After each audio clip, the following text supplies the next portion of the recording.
excelentísimo señor Miguel Díaz-Canel, presidente de la República de Cuba, general Luis Crescencio Sandoval González, secretario de la Defensa, almirante José Rafael Ojeda Durán, representantes del Gobierno de México, del Poder Ejecutivo, Legislativo y Judicial, pueblo de México, amigas, amigos todos. Por esas singularidades de nuestra historia, la fecha que más celebra el pueblo de México es la del inicio, la del grito, y no la de la consumación de la independencia nacional. A los mexicanos nos importa más el iniciador, el cura Hidalgo, que Iturbide, el consumador, porque el cura era defensor del pueblo raso y el general realista representaba a la élite, a los de arriba, y solo buscaba ponerse la diadema imperial. Hidalgo fue otra cosa. A él le tocó con Allende, Aldama, Jiménez y otros dirigentes populares enfrentar a la oligarquía dominante y proclamar la abolición de la esclavitud. El pensamiento de Hidalgo era subversivo. Nada en su personalidad lo distanciaba de ser un revolucionario, y no se andaba por las ramas. Por ejemplo, en una de sus cartas al intendente Juan Antonio Riaño escribía: no hay remedio, señor intendente, el movimiento actual es grande y mucho más cuando se trata de recobrar derechos santos concedidos por Dios a los mexicanos, usurpados por unos conquistadores crueles, bastardos e injustos, que auxiliados de la ignorancia de los naturales y acumulando pretextos santos y venerables, pasaron a usurparles sus costumbres y propiedad, y vilmente de hombres libres convertirlos a la degradante condición de esclavos. Al mismo tiempo, Hidalgo era un hombre profundamente humano, un auténtico cristiano. Así lo demuestra el hecho de que para evitar el degüello de miles de oponentes realistas, pero también de inocentes, prefirió quedarse en el Cerro de las Cruces y no tomar la Ciudad de México, que estaba prácticamente rendida. Sin embargo, sus adversarios nunca le perdonaron la osadía de querer igualar a los pobres con las clases más favorecidas. Baste recordar el juicio en que lo excomulgan y la manera en que lo asesinan. Le cortan la cabeza y le exhiben como escarmiento por más de 10 años en la plaza principal de Guanajuato. Ningún dirigente en la historia de México ha recibido más insultos que el cura Hidalgo. Paco Ignacio Taibo hace un recuento de todos los improperios: endurecida alma, escolástico sombrío, monstruo, taimado, corazón fementido, rencoroso, padre de gentes feroces, cura Sila, entrañas sin entrañas, villano, hipócrita, refinado, tirano de tu tierra, pachá, locura, imprudentísimo bachiller, caco, malo, malísimo, perversísimo, ignorantísimo bachiller Costilla, excelentísimo pícaro, homicida, execrable majadero, badulaque, borriquísimo, primogénito de Satanás, malditísimo ladrón, liberticida, insecto venenoso, energúmeno, archiloco americano. Por si fuese poco, en el juicio de excomunión lo llaman demagogo, desnaturalizado y frenético.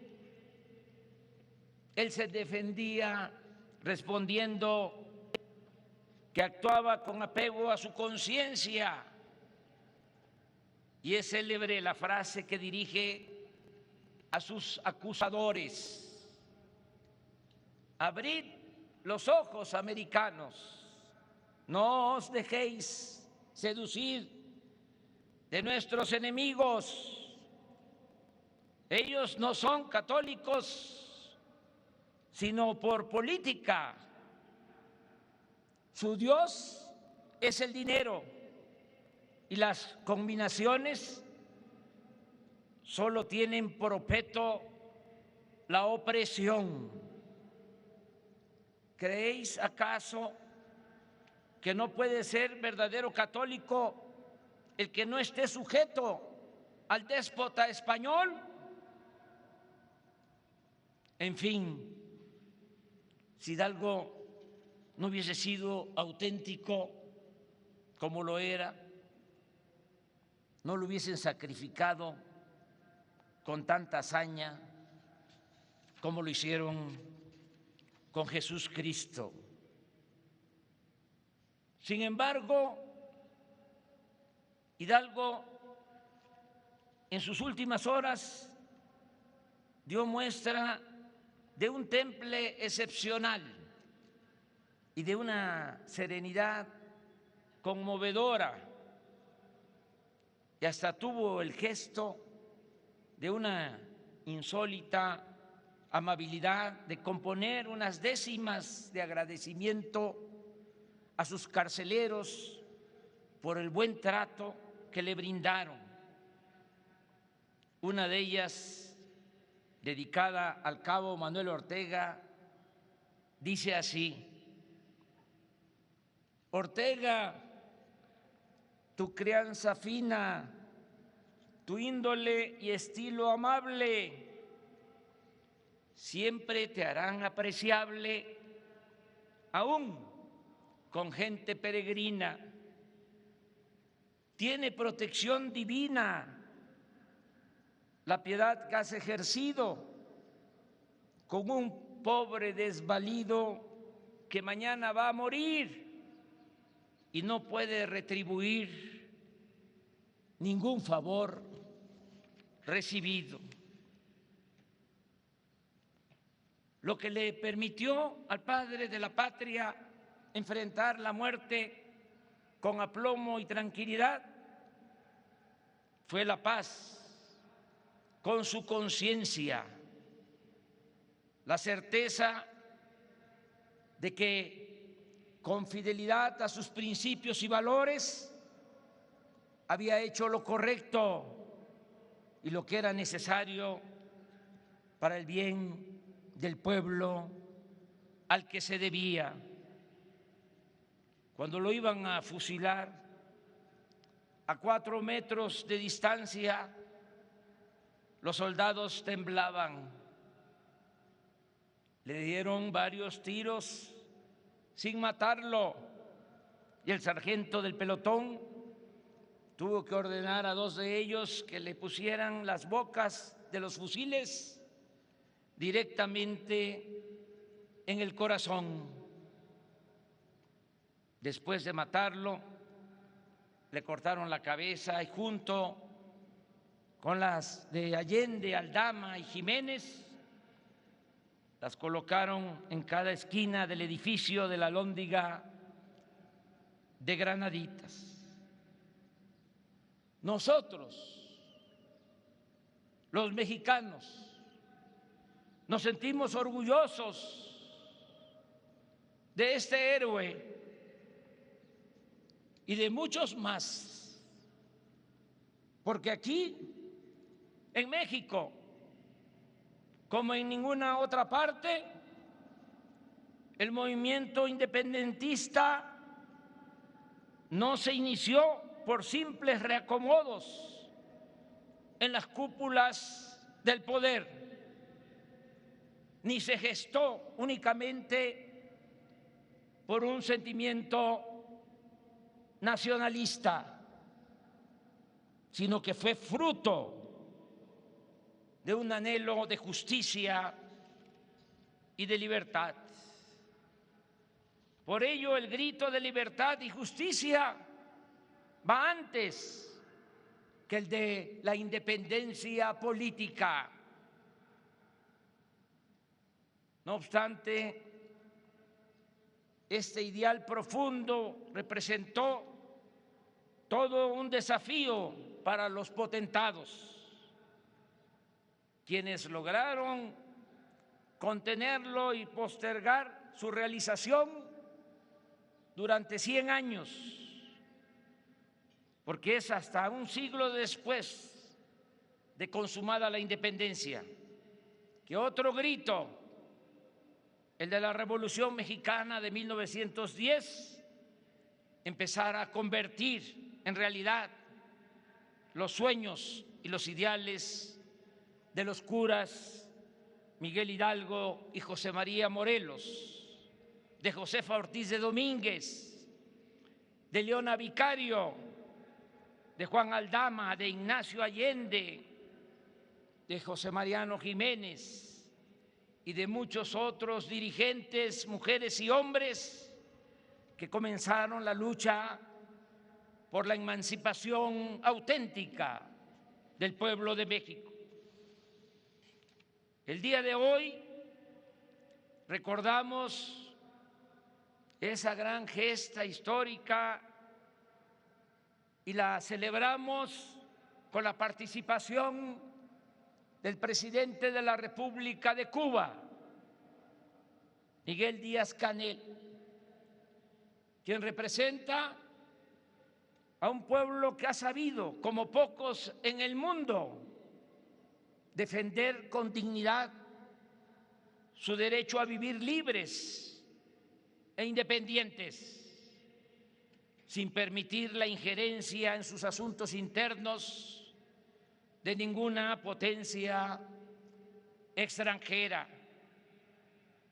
Ya he dicho y repito, podemos estar de acuerdo o no con la Revolución Cubana y con su gobierno, pero el haber resistido 62 años sin sometimiento es una indiscutible hazaña histórica. En consecuencia, creo que por su lucha en defensa de la soberanía de su país, el pueblo de Cuba merece el premio de la dignidad. Y esa isla debe ser considerada como la nueva Numancia, por su ejemplo de resistencia. Y pienso que por esa misma razón debiera ser declarada Patrimonio de la Humanidad. Ahora solo agrego que el gobierno que represento llama respetuosamente al gobierno de Estados Unidos a levantar el bloqueo contra Cuba, porque ningún Estado tiene derecho a someter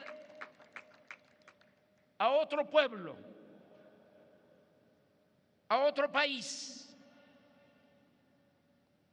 Es preciso recordar lo que decía George Washington: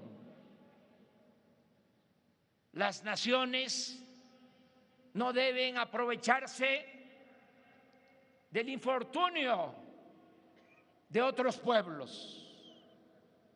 Dicho con toda franqueza, se ve mal que el gobierno de Estados Unidos utilice el bloqueo para impedir el bienestar del pueblo de Cuba, con el propósito de que éste, obligado por la necesidad, tenga que enfrentar a su propio gobierno.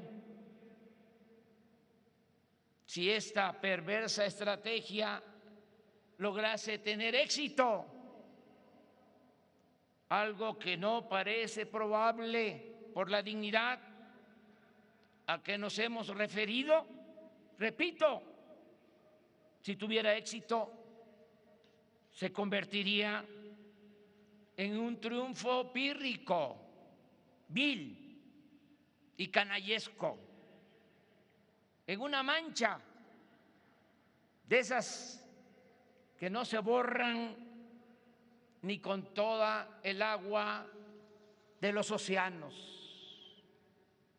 Es mejor el entendimiento, el respeto mutuo y la libertad sin condiciones ni prepotencia. Todavía vive, y desde esta plaza principal de México le enviamos un saludo al presidente Jimmy Carter, quien supo entenderse con el general Omar Torrijos para devolverle a Panamá el canal y su soberanía.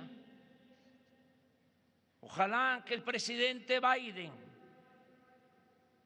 quien posee suficiente sensibilidad política, actúe con esa grandeza y ponga fin para siempre a la política de agravios hacia Cuba. En la búsqueda de la reconciliación también debe ayudar la comunidad cubano-estadounidense, haciendo a un lado los intereses electorales o partidistas. Hay que dejar atrás resentimientos, entender las nuevas circunstancias y buscar la reconciliación. Es tiempo de la hermandad y no de la confrontación, como lo señalaba José Martí. El choque puede evitarse con el exquisito tacto político que viene de la majestad, del desinterés y de la soberanía, del amor. ¡Que viva la independencia de México! ¡Que viva la independencia de Cuba! ¡Que viva la independencia de todos los pueblos del mundo! ¡Que viva la fraternidad universal!